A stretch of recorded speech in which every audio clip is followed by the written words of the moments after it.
कुछ और खबरें देखते हैं। ग्वालियर के मेला मैदान में बाबा साहेब अंबेडकर महाकुंभ आयोजित किया गया, जिसमें मुख्यमंत्री ने कांग्रेस पर निशाना साधा और कहा कि पुरानी पार्टी ने बाबा साहेब का महाकुंभ आयोजन नहीं कराया, बाबा साहेब का स्मारक नहीं बनाया, लेकिन ये सब बीजेपी के तहत किया गया।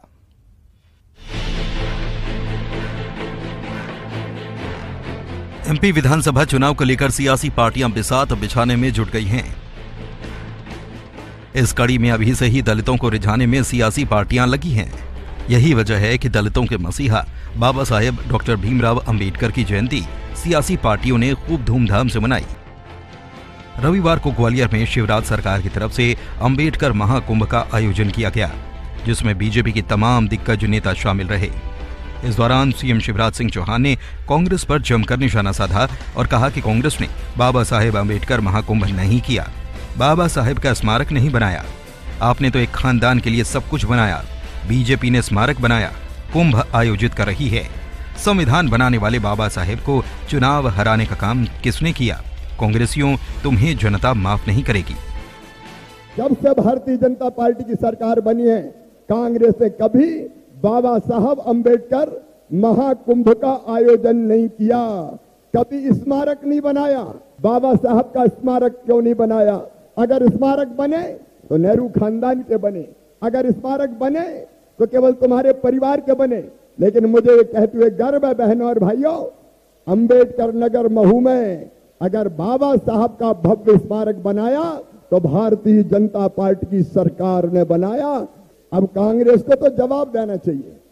डॉक्टर बाबा साहब अंबेडकर को चुनाव हराया क्यों, ये बताओ।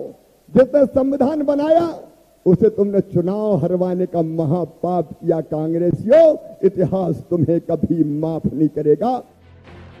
वहीं ज्योतिरादित्य सिंधिया ने भी इस दौरान विपक्ष पर निशाना साधा। उन्होंने कहा कि आज कई दल हैं जो चुनाव के समय दलितों को याद करते हैं, जिन लोगों ने पिछड़े वर्ग को कलंकित किया लेकिन माफी नहीं मांगी।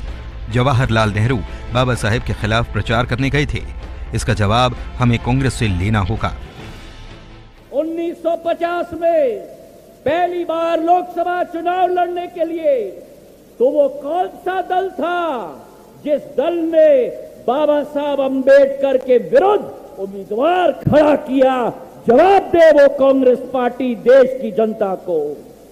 और केवल ये नहीं मेरे भाई और बहनों, केवल उम्मीदवार खड़ा नहीं किया, लेकिन स्वयं तत्कालीन प्रधानमंत्री जवाहरलाल नेहरू जी प्रचार करने गए थे बाबा साहब अंबेडकर के विरुद्ध। मेरे भाई और बहनों, इसका जवाब और इसका बदला आप और हमको लेना होगा, ये मैं आपसे निवेदन करना चाहता हूं। एमपी विधानसभा चुनाव से पहले दलित वोट बैंक पर सभी सियासी दलों की नजर है।